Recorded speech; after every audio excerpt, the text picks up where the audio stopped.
Hello po, magandang araw po. So, bali nasa ground floor po ako ngayon. So, ito po yung ongoing po sila ngayon sa paglalagay po ng grills. So, ito po meron na. Kompleto na po ito. So, kulang na lang po nito is pintura. So, ito po yung 12mm square bar. So, bali po nagpalagay ako ng flat bar sa ilalim para mas maganda po ang lapat. Mas maganda ang tibay niya. Yan din po doon sa taas. Nakulang na lang ito ng mga naka-horizontal. Parang ganito. So, mangyayari po dito. So, ito na po yung ating window grills. Yung pinaka aluminum frame na bintana na dito po sa labas. So, ganyan po. Ito po, kompleto na rin ito.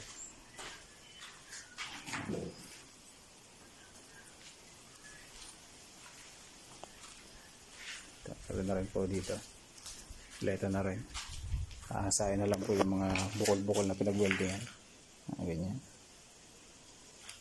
Diyan, pintura.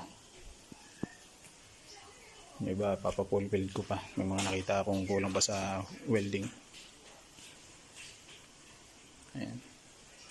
Ito mga naka-horizontal na lang po. May bina-adjust lang ako konti pa dito.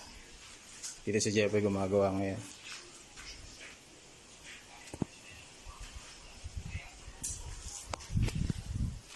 Ganda na to, matibay na. Mauga.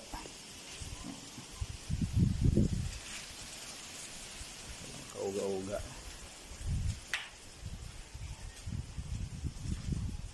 Sa taas naman po.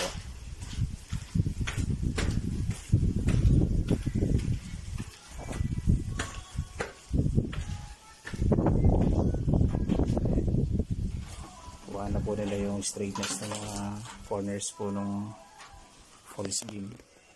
May pintura na rin po. May install na rin po dito yung mga bumbilya.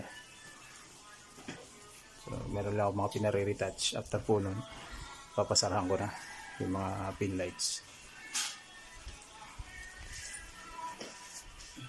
Ayan din po dito. So, meron na rin against the light. Ayan, may ilaw na rin po dito.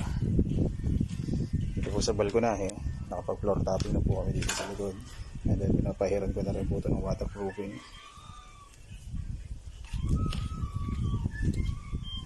May waterproofing na rin po itong mga walls.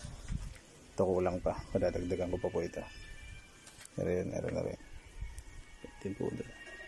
Yan.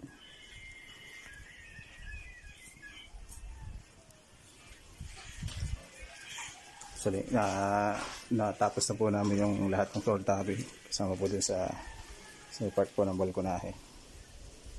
May waterproofing na rin po. So, ang ginawa po namin dito, parang katulad po na ginawa namin sa reservoir, lahat po ng corners pinalagyan ko rin po ng particular materials namin na parang leak plug sa corner, naka 45 degree din po yun, maliit lang doon po sa may part po ng trench drain po natin, linear drain. Ayan, pati po dito sa side na to meron din po, and then pinahiram po nila ng waterproofing. Kasi materials po na ipinahid namin doon sa CR.